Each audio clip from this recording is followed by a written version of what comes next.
जय श्री कृष्ण। राधे राधे। ओम नमः शिवाय। गौरी पुत्र गणेश की जय हो। प्रिय मित्रों, आप सभी को भादव मास की कजरी तीज की बहुत बहुत शुभकामनाएं।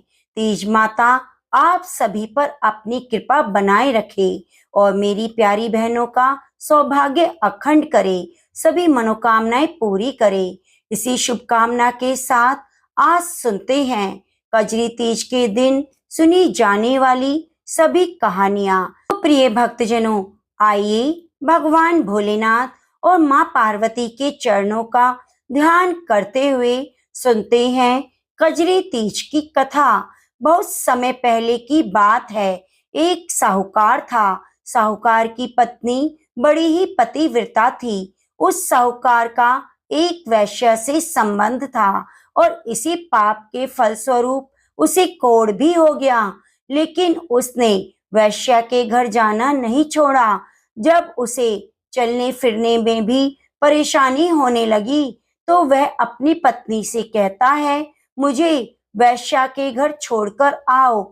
वैश्या पैसों की भूखी थी तो साहूकार रोज अपनी पत्नी का एक गहना उसे देकर आता। उसकी पत्नी बड़ी ही पतिव्रता थी, इसलिए पति जो कहता वह करती। एक बार की बात है, कजरी तीज का दिन था। उसने व्रत रखा था। साहूकार रोज की तरह अपनी पत्नी से कहने लगा, मुझे वैश्या के घर छोड़कर आओ।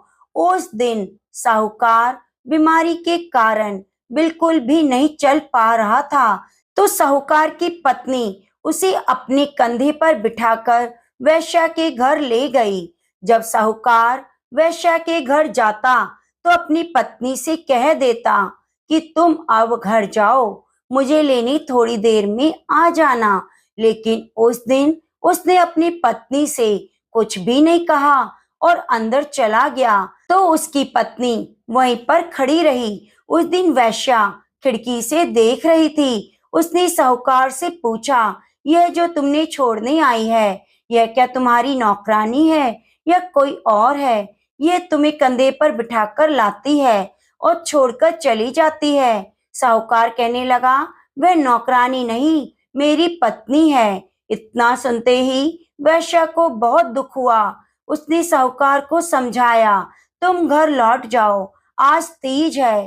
तुम्हारी पत्नी ने तीज का व्रत रखा होगा। तीज माता की कृपा से वैश्या को सद्बुद्धि प्राप्त हुई थी। उसने साहूकार को उसकी पत्नी के सारे गहने और रुपया लौटा दिया और कहा, यहाँ तुम अब कभी मत आना। साहूकार की पत्नी वहीं नीचे खड़ी थी। तभी तेज बारिश होने लगी। बरसाती नाला भी बहने लगा। साहूकार की पत्नी मन में बहुत दुखी हो रही थी। सोच रही थी, मुझे तो तीज माता की पूजा भी करनी है, कैसे करूं?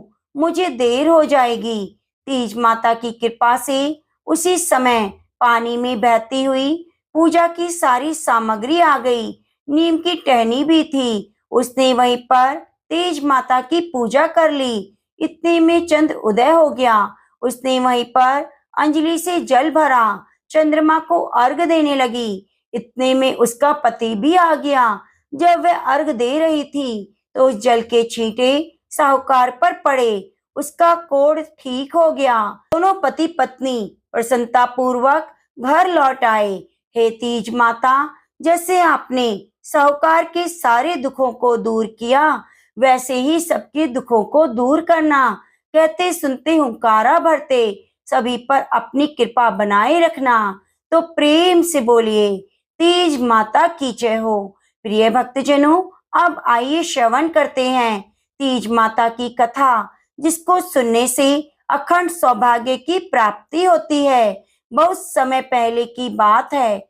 एक साहूकार था। उसके 7 बेटे थे, 7 बहुएं थी। उसकी 6 बहुओं के पीहर बहुत अमीर थे। उनके यहाँ तो खूब भर भर कर सामान आता, लेकिन 7वीं बहू बहुत गरीब थी, वहां से कुछ नहीं आता। तो उसका मायका भी नहीं था। थोड़ी तीज का दिन आया। 6 बहुओं के पीहर से सत्तू का पिंड आ गया, लेकिन 7वीं के पीहर से नहीं आया।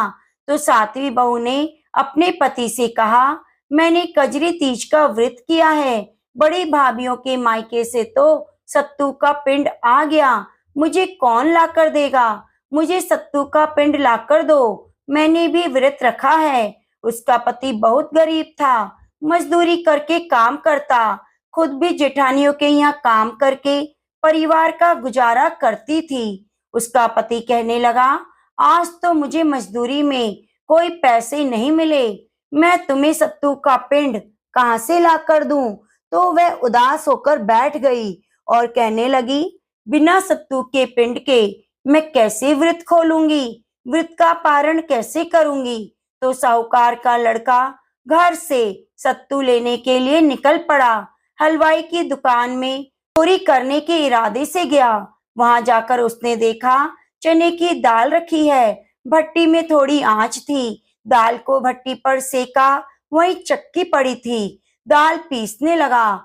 दाल पीसने की जो आवाज हुई तो दुकान का मालिक जाग गया, उसे आकर पकड़ लिया। साहूकार का बेटा बोला, मुझे पकड़ो मत, मैं चोर नहीं, आज मेरी पत्नी ने सातुड़ी तीज का व्रत रखा है, हमारे घर में सत्तू नहीं था, मेरी पत्नी का मायका भी नहीं, मैं आपकी दुकान में चोरी की नीयत से नहीं आया, सिर्फ थोड़ा सत्तू चाहिए, आज मुझे मजदूरी में पैसे भी नहीं मिले, मैं कल आकर आपको पैसे दे दूंगा।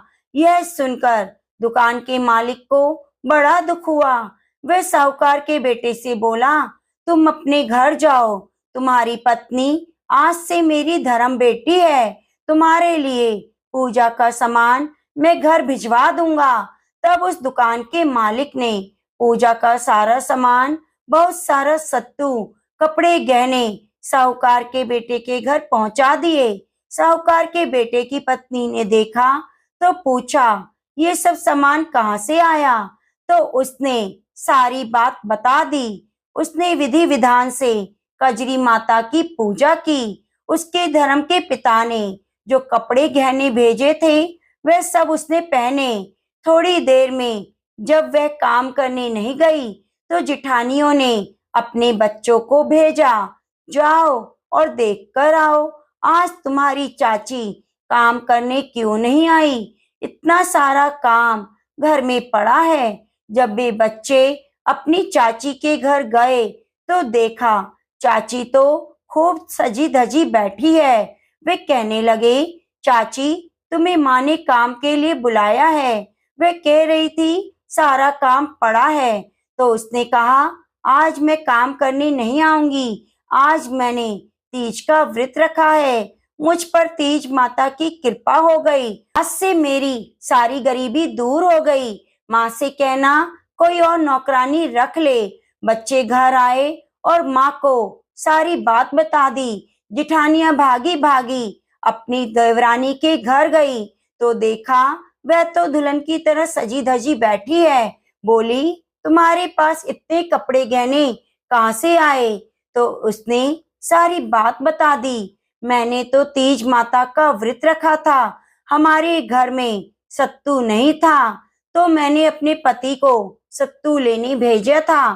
तीज माता की कृपा से दुकान के मालिक ने मुझे अपनी धर्म की बेटी बना लिया है और उन्हीं ने यह सब सामान मुझे दिया है। हे तीज माता, जैसे आपने साहूकार की पत्नी पर अपनी कृपा की, वैसे ही व्रत करने वाले, कथा सुनने वाले, कथा कहने वाले सभी पर अपनी कृपा जरूर बनाए रखना।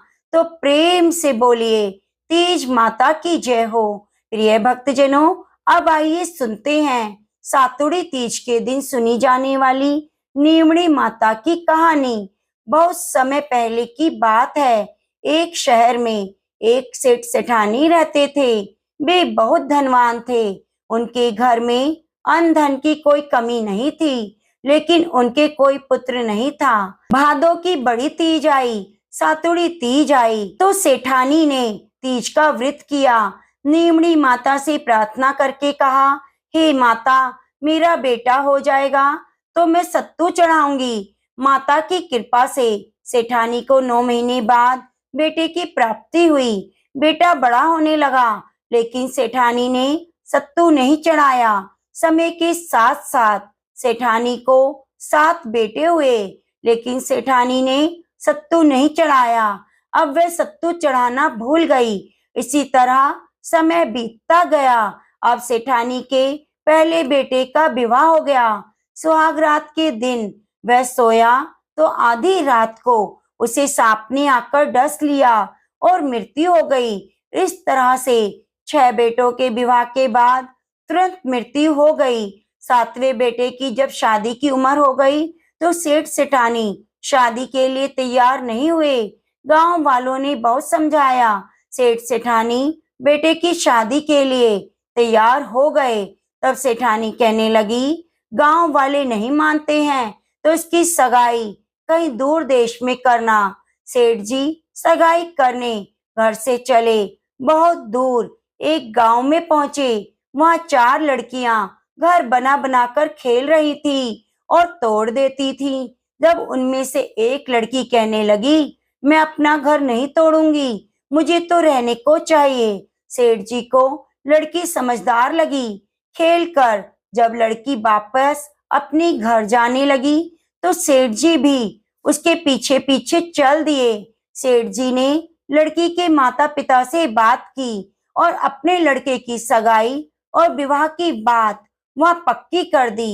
घर आकर विवाह की तैयारी कर बेटे की बारात लेकर सेठ जी चल दिए और बेटे की शादी करा दी।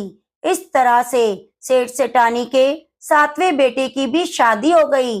बारात विदा हुई। लंबा सफर होने के कारण लड़की की माँ ने लड़की से कहा, मैं सत्तू और सीख डाल रही हूँ, रास्ते में कहीं पर शाम को नीमड़ी माता की पूजा कर लेना, कहानी सुन लेना, सत्तू पीस लेना, बायना निकाल कर सासू को दे देना। बारात धूमधाम से निकली। रास्ते में तीज का दिन आया। ससुर जी ने बहू को खाना खाने को कहा तो बहू कहने लगी, आज नहीं खाऊंगी, मेरा तीज का उपवास है। शाम को नीमड़ी माता की पूजा करूंगी, कथा सुनूंगी, उसी के बाद भोजन करूंगी। एक कुएं के पास उसे नीमड़ी नजर आई तो सेठ ने गाड़ी रोक दी। बहू ने नीमड़ी माता की पूजा करी तो नीमड़ी माता पीछे हट गई। बहू ने पूछा, हे माता, आप पीछे क्यों हट रही हो? इस पर माता कहने लगी, तेरी सास ने कहा था मेरा बेटा हो जाए तो सत्तू चढ़ाऊंगी। 7 बेटे हुए, शादी हो गई, लेकिन अभी तक सत्तू नहीं चढ़ाया। वे भूल भी गई। तो बहू कहने लगी, आप हमारे परिवार की भूल को क्षमा करो, सत्तू मैं चढ़ाऊंगी। कृपया आप मेरे सभी जेठों को वापिस कर दो, मुझे पूजा करने दो। नीमड़ी माता बहू की भक्ति और श्रद्धा देखकर प्रसन्न हो गई। बहू ने नीमड़ी माता का पूजन किया, चांद को अर्घ दिया, सत्तू पीसा और बायना निकालकर ससुर जी को दे दिया। प्रातःकाल होने पर बारात अपने नगर लौट आई। जैसे ही बहू ने ससुराल में प्रवेश किया, उसके 6 जेठ भी वहां आ गए। यह देखकर सभी बहुत खुश हुए। सास बहू के पैर पकड़ पकड़ कर धन्यवाद देने लगी तो बहू बोली, सासू जी, आप यह क्या कर रही हो? आपने जो तीज माता को वचन दिया था उसे याद करो। सासू बोली, मुझे तो याद नहीं, तू बता दे। बहू बोली, आपने नीमड़ी माता को सत्तू चढ़ाने का प्रण किया था, संकल्प किया, जो आज तक पूरा नहीं किया। अब सासू जी को सारी बात याद आ गई। 12 महीने के बाद जब दोबारा सातुड़ी तीज, कजरी तीज आई तो सबने मिलकर 1.25 मन का सत्तू बनाया। तीज माता को श्रद्धा पूर्वक भक्ति भाव के साथ सत्तू चढ़ाया, नीमड़ी माता की पूजा की। अब तो नीमड़ी माता भी सेठानी पर प्रसन्न हो गई। नीमड़ी माता की कृपा से सेठानी की सभी बहुओं के पुत्र पैदा हुए। हे तीज माता, जैसे आपने बहू पर कृपा की, हे नीमड़ी माता, जैसे आपने बहू पर कृपा दृष्टि की, वैसे सभी पर करना। और जैसे सेठानी से रूठी वैसे किसी से मत रूठना। तो प्रेम से बोलिए, नीमड़ी माता की जय हो, कजरी माता की जय हो। ओम नमः शिवाय। हर हर महादेव।